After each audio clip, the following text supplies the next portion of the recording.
Baik, pimpinan yang saya hormati, kita langsung saja. Kita tahu bahwa daerah-daerah hari ini mengalami penurunan dana alokasi. Bahkan ada beberapa daerah yang hampir tidak lagi memiliki kemampuan untuk memenuhi kebutuhan dasar pembangunannya karena dihabiskan untuk belanja pegawai. Ada pengangkatan P3K memiliki implikasi terhadap terkurasnya dana alokasi pembangunan dan DAU. Kemudian yang berikutnya, setelah itu dana DAK mengalami penurunan, terutama di bidang infrastruktur. Ini memiliki implikasi yang cukup luas terhadap kinerja pembangunan di setiap daerah. Kalau data-datanya kita sudah sampaikan lah, nanti tinggal dilihat. Nah, seluruh problem itu menurut saya harus segera diselesaikan dalam kerangka kerja, dalam rekrutmen kepegawaian P3K yang sesuai dengan kualifikasi yang dibutuhkan oleh daerah. Saya berikan contoh misalnya, tidak semua menurut saya seleksi untuk P3K atau ASN itu harus melalui pendekatan seleksi digital. Kenapa? Karena ada beberapa spesifikasi pekerjaan yang itu tidak perlu digitalisasi. Sopir truk sampah itu nggak usah seleksi ASN menurut saya.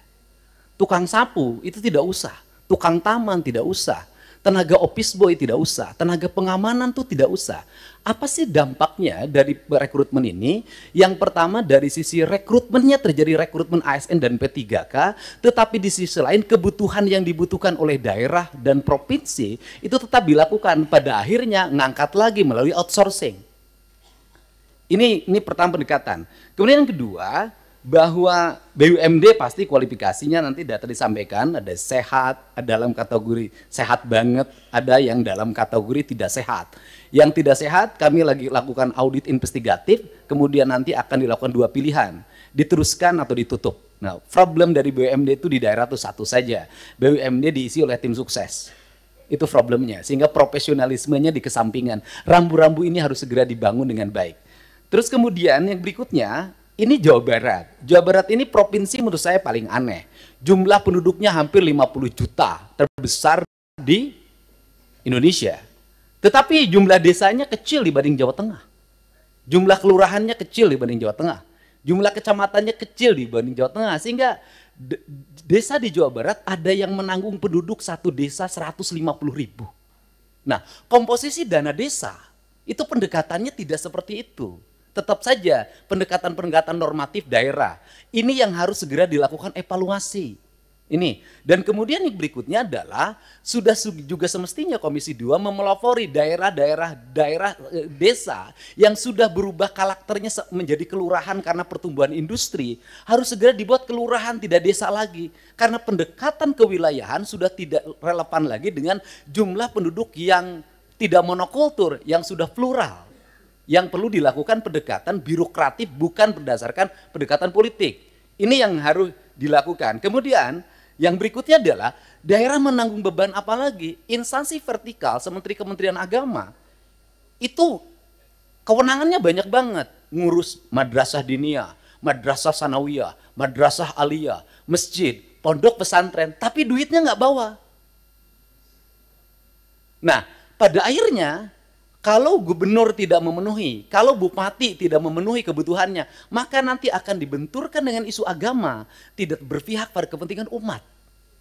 Padahal di satu sisi, dia masih memiliki kewajiban-kewajiban terhadap sekolah SD negerinya masih roboh, SMP negerinya masih roboh, SMA negerinya masih roboh. Nah, problem seperti ini kalau dibawa ke wilayah politik DPR, maka kita akan mendominasi kepentingan ini dibanding kepentingan internal kita, yang menjadi kewajiban dasar kita.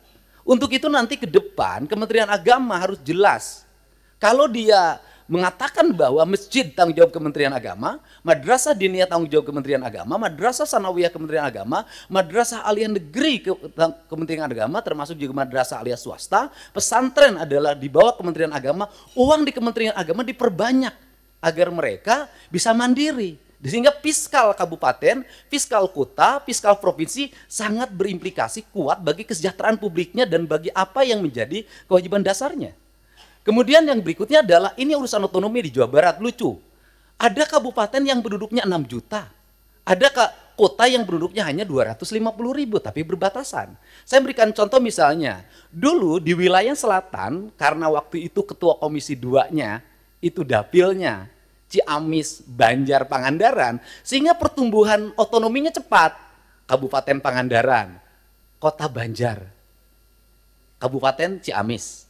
Tetapi di wilayah Bogor yang penduduk 6 juta sampai sekarang nggak berubah-ubah. Kemudian juga Kota Sukabumi berbatasan dengan Kabupaten Sukabumi. Kabupaten Sukabumi penduduknya banyak sekali, sedangkan Kota Sukabumi penduduknya kecil sekali. Kota Cirebon dengan Kabupaten Cirebon. Kota Cimahi berbatasan dengan Kabupaten Bandung, berbatasan Kabupaten Barat. Kotanya kecil sekali penduduknya. Tapi di sisi lain Kabupaten Bandung penduduknya besar sekali. Fiskal ini akan lahir tidak adil. Ada kota yang mendapat alokasi relatif baik, penduduknya sedikit. Ada kabupaten yang alokasinya tidak begitu besar, penduduknya besar. Pertanyaan saya adalah ke depan bisakah dibuat inisiasi penambahan jumlah wilayah untuk sebuah wilayah? Misalnya kalau Kabupaten Sukabumi susah sekali membuat daerah otonomisasi baru, bisakah sebagian dari wilayah Kabupaten Sukabumi diintegrasikan dengan Kota Sukabumi, kotanya berubah jadi kabupaten? Ini percepatan untuk apa? Agar melahirkan rasa adil dalam percepatan pembangunan di Jawa Barat.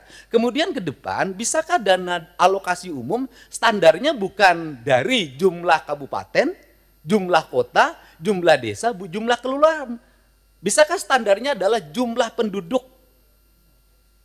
Karena kalau pendekatannya hanya jumlah kota, jumlah kabupaten, jumlah kelurahan, maka Jawa Barat akan di bawah Jawa Tengah secara terus-menerus. Sedangkan beban residu akibat pertumbuhan industri berbatasan dengan ibu kota negara, berbatasan dengan Jakarta, itu memiliki implikasi luas dalam penanganan. Barangkali ini sebagai pengantar dari saya dalam pendekatan-pendekatan ke depan, dan ini amanah dari teman-teman di daerah. Semoga kebuntuan-kebuntuan ini bisa dilakukan percepatan-percepatan. Karena apa? Karena daerah diperlukan upaya-upaya kita untuk melakukan perubahan-perubahan, tidak boleh secara terus-menerus dengan pola monoton seperti ini. Nah, yang terakhir misalnya hari ini daerah harus beratraksi. Misalnya penurunan di sektor alokasi irigasi di BBWS. Itu kan harus ditutup lewat provinsi, karena itu kebutuhan dasar pertanian, kemudian daerah aliran sungai, dan itu berdampak pada banjir. Nah ini juga akhirnya kita banyak menutup. Kita ini, dan akhirnya berbagai kegiatan di daerah, itu berbagai kebutuhan di daerah yang sebenarnya itu menjadi kewenangan pusat, itu pada akhirnya juga ditutup lagi oleh daerah. Ditutup lagi oleh daerah. Ini barangkali sebagai gambaran umum saya ucapkan terima kasih. Semoga pertemuan ini memberikan manfaat. Dan terakhir tadi Pak Gubernur Kaltim mengatakan gubernur konten. Alhamdulillah dari konten yang saya miliki itu bisa menurunkan belanja rutin iklan. Biasanya iklan di Pemprov Jabar kerjasama medianya 50 miliar. Sekarang cukup 3 miliar tapi viral terus. Terima kasih.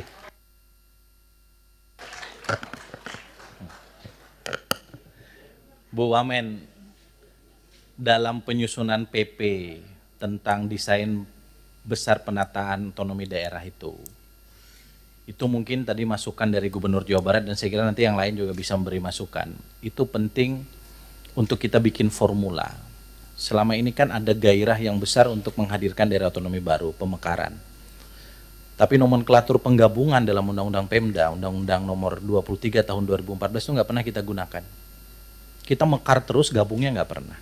Nah, gabung selama ini selalu dikonotasikan dengan kabupaten yang ada gabung ke kabupaten yang lain. Itu kan ekstrim.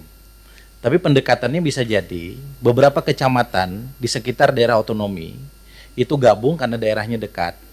Tadi misalnya, ini kota Sukabumi, ini kabupaten Sukabumi. Kecamatan-kecamatan yang dekat dengan kota Sukabumi, di kabupaten Sukabumi itu gabung ke sini. Kan gitu.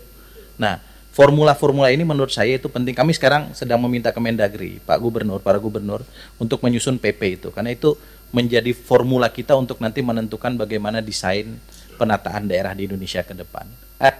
Pimpinan, ada satu lagi yang ini menjadi kegelisahan. Adalah PPh 21, Pak. PPh 21 itu dasar pembagian bagi hasilnya berdasarkan di mana dia bayar. Industri yang ada di Jawa Barat itu PPh 21-nya mayoritas di Jakarta. Sehingga dana bagi hasilnya untuk Pemda DKI pada residu industrialisasinya, resikonya, infrastruktur segala macam adalah tanggung jawab Pemda Jabar. Terima kasih Pak. Pak Dirjen Keuangan Daerah itu dicatat Pak, termasuk dana transfer itu jangan di akhir tahun, Pak. Nanti kalau perlu nanti Dirjen Keuangan, Kementerian Keuangan atas izin pimpinan kita undang ke sini. Karena kalau enggak itu jadi silpa terus seperti yang Kaltim dan semua nanti akan mengalami. Mereka dapat uang tapi nggak bisa digunakan. Nah, untuk apa? Download Tribun X sekarang. Menghadirkan lokal menjadi Indonesia.